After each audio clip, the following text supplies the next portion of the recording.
ऐसा कैसे हो सकता है सर? आपने पूरी पुलिस फोर्स चलाई है वहाँ, एक चेन ऑफ कमांड होता है जिसे कहते हैं एसओपीज होते हैं।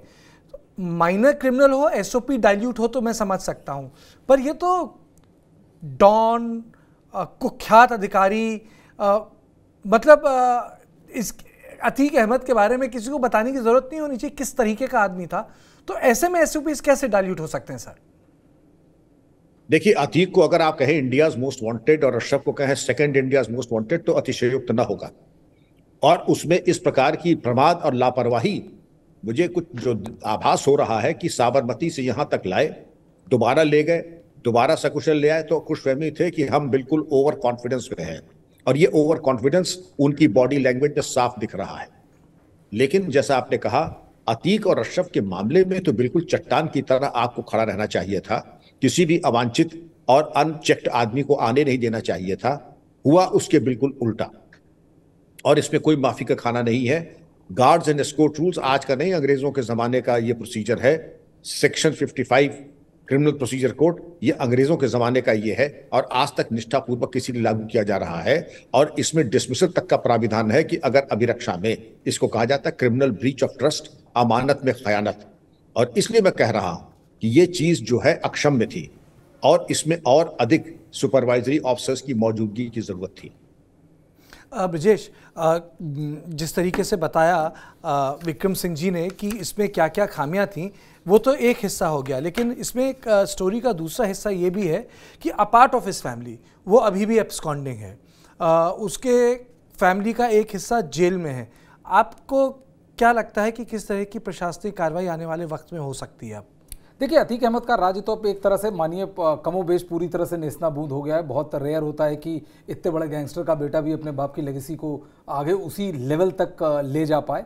तो अतीक की और अशरफ की मौत के बाद मुझे लगता है कि अब ये पूरा साम्राज्य तो एक तरह से आप ख़त्म ही मानिए। और जिस तरह से पुलिस ने अभी तक की कार्रवाई की, उससे भी ये भी स्पष्ट है कि गुड्डू मुस्लिम को पकड़ना, उसकी अतीक की पत्नी शाइस्ता परवीन को पकड़ना, और जितने भी लोग एब्सकॉन्डिंग हैं उनको पुलिस पकड़ेगी ही पकड़ेगी, क्योंकि वो इस पूरे केस का राउंड ऑफ करेंगे। लेकिन मैं, जैसा हम लोग कल भी डिस्कस कर रहे थे कार्तिकेय, मैं विक्रम सिंह जी की बात से पूरी तरह सहमत हूँ, और ये मैं कल भी बोल रहा था।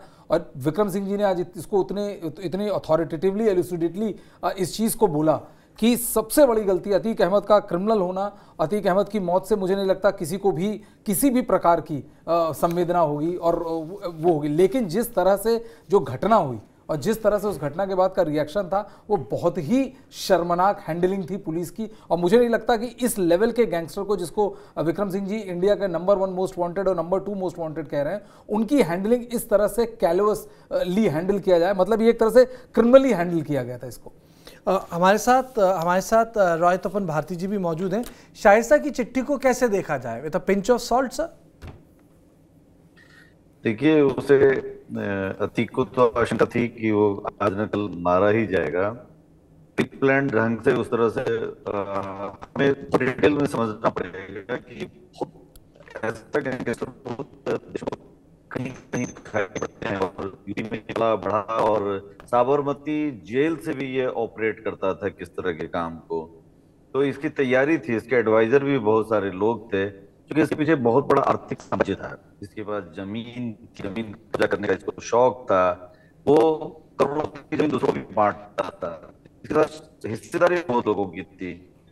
तो मैं जो समझ रहा हूँ कि जो चिट्ठी है, चिट्ठी उससे अंदाजा थी कि आज कल मारे जाएंगे, आइदर किसी गैंगस्टर के द्वारा मारे जाएंगे या यूपी पुलिस की मुठभेड़ में मार देगी।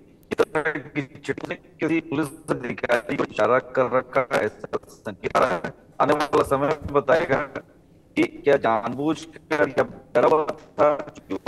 हो सकता है कभी कभी कोई ऐसा बहुत कार्रवाई में बहुत दक्ष होते हैं, एक्शन लेते हैं, तो उससे भी अपराधी छिड़ते हैं, ईर्ष्यावश का नाम डाल दिया हो। जी भारती जी, आपकी थोड़ा नेटवर्क का इशू है, थोड़ा सा नेटवर्क का इशू आ रहा है, उसे ठीक कराने की कोशिश करते हैं। विक्रम जी, एक चीज़ सामने आती है अतीक के मर्डर के बाद, वो ये है कि एक तो होता है आपने गैंगस्टर को मार दिया, उसके 2-3 किंग पिन लोगों को मार दिया, उसके शूटर को मार दिया। ऐसे लोगों का नेटवर्क बहुत बड़ा होता है। अब बार बार, अब जैसे अभी हमारे संवाददाता लिख रहे हैं कि जो मोहम्मद मुस्लिम है उससे पहले राउंड की पूछताछ हो चुकी है। उसने 80 लाख रुपए डिस्ट्रीब्यूट किए थे जब उन्होंने विटनेसेस को मारा था। तो कितना महत्वपूर्ण होता है विक्रम सिंह जी, एक तो गैंगस्टर को मारना और दूसरा उसके एम्पायर को डिसमेंटल करना। क्या अतीक के केस में होगा?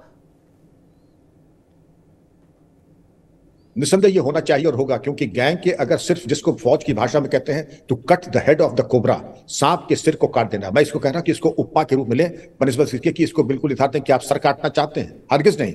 जो भी काम या जो मैं प्रस्ताव बता रहा हूं वो केवल कानून की परिधि में रह करके अनुशासन के साथ हो सकता है, बिना प्रतिशोध की भावना से। और उसके अंतर्गत कहें कि अगर गैंग मेंबर की पूरी संपत्ति कुर्क नहीं की गई, एक एक मेंबर जो IS 227 गैंग चार्ट में जिसका भी नाम आया है, जो विवेचना में प्रकाश में आए हैं, उनके ऊपर जब तक कार्रवाई पूरी नहीं हो जाएगी आपका काम अधूरा रहेगा।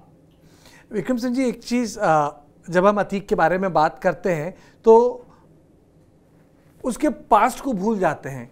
अतीक जैसे लोग पॉलिटिकल पैट्रनेज के बिना ऊपर नहीं आ सकते।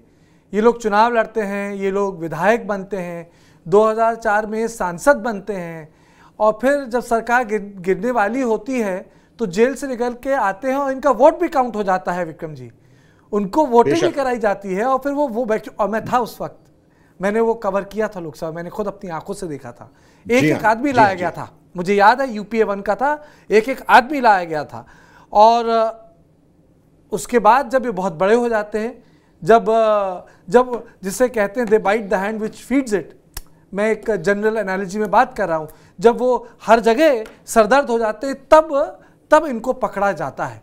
तो ये जो लाइफ जर्नी है ये अतीक की, ये अपने आप में एक बहुत बड़ा सबक है कि अतीक अपने टाइम से बनता है। पहले ऐसे लोगों को निप इन द बट क्यों नहीं किया जा सकता विक्रम जी? इसका एक ही शब्द के उत्तर है, भ्रष्टाचार और म्यूचुअल एड सोसाइटी एक दूसरे के पूरक हैं, मददगार हैं। और ये NN वोरा कमेटी आई थी, bureaucrats, politicians and criminal nexus, जो कि माफिया के ऊपर था, लेकिन आज तक NN वोरा कमेटी की रिपोर्ट धूल खा रही, सार्वजनिक नहीं की गई।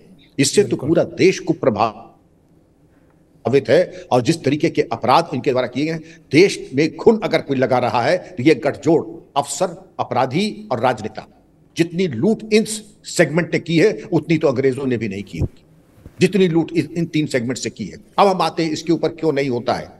ये एक सिम्बियोटिक रिलेशनशिप है, एक दूसरे को मदद करने के लिए। बिना राजनेताओं के सजीवन बूटी दिए हुए, बिना ऑक्सीजन दिए हुए क्या कोई माफिया काफी है? एक चौकी इंचार्ज दरोगा इनको घूर दे तो ये पतलून गंदी कर सकते हैं, ये ताकत है कानून में। नहीं हमने होने दिया, हमने इसको यहां तक बढ़ने दिया कि कल का जो एक केचुआ था ये अजगर बना। इसमें पूरी जिम्मेदारी राजनेताओं की थी, जो इससे मुनाफा लेते थे, जो इससे इलेक्शन और जो एक तरीके की कुंसित राजनीति कराते थे, और वो अफसरान जो कि इसके टुकड़ों पे भी पलते थे। मैं बहुत कड़वी बात कर रहा हूं, लेकिन जो यथार्थ है यही है।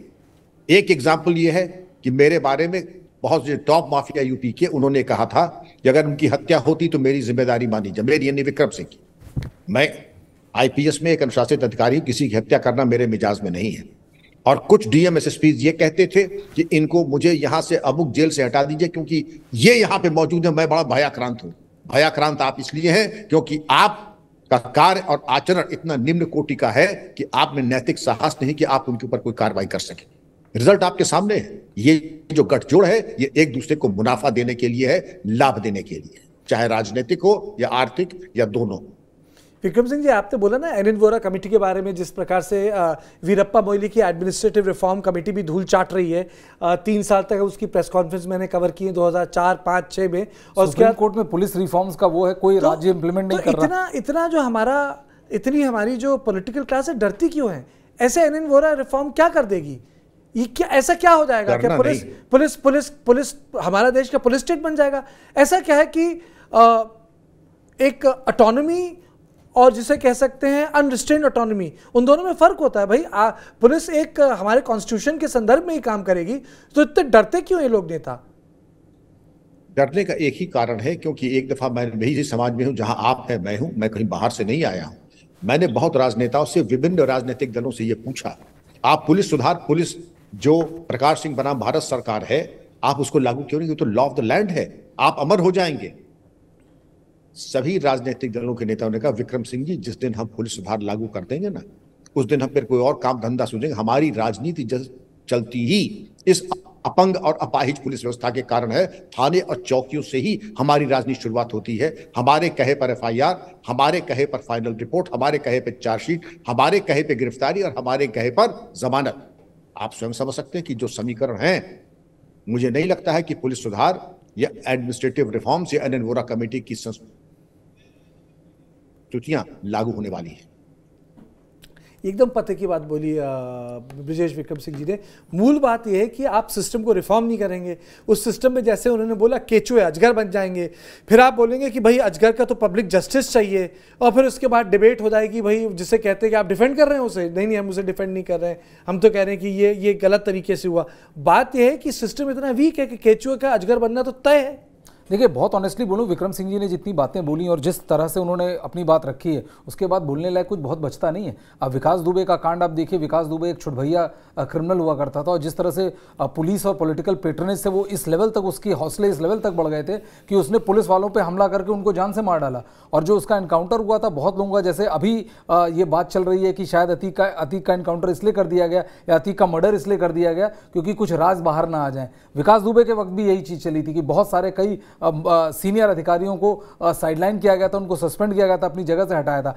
मुझे नहीं लगता कि जब तक आप इस नेक्सस को उसके एक लॉजिकल कंक्लूजन तक पहुंचाएंगे, जब तक आप इस पे लैंडमार्क या माँ की सजा नहीं देंगे, तब तक आप इस चीज़ों को होने से रोक नहीं सकते।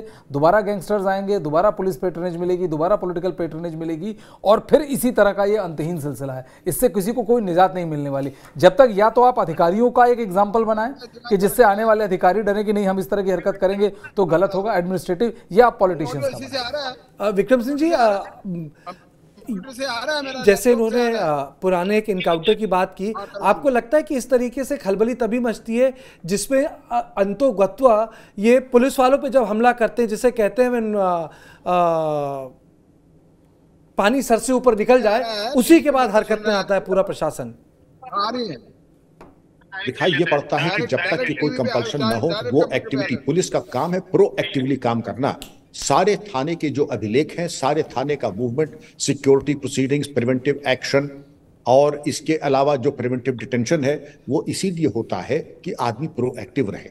अगर हिस्ट्री शीट सबकी खंगाल दी जाए, एक उजाली रात जाकर के निगरानी होती रहे, इन्हों के यहाँ तक की होता है कि अगर कोई चीज असाधारण है, असामान्य है, तो उसको चेक करके उसका निस्तारण करें। ये पुलिसिंग बिल्कुल खत्म हो चुकी है। माना हम डिजिटल युग में हैं, लेकिन ये किसने कह दिया कि फील्ड पुलिसिंग समाप्त हो जाएगी? अब सारांश ये कहा जाता है कि हर आईएएस आईपीएस अफसर और हर पुलिस अफसर साल में कम से कम 120 दिन नाइट हॉल्ट करेगा देहात के एरिया में।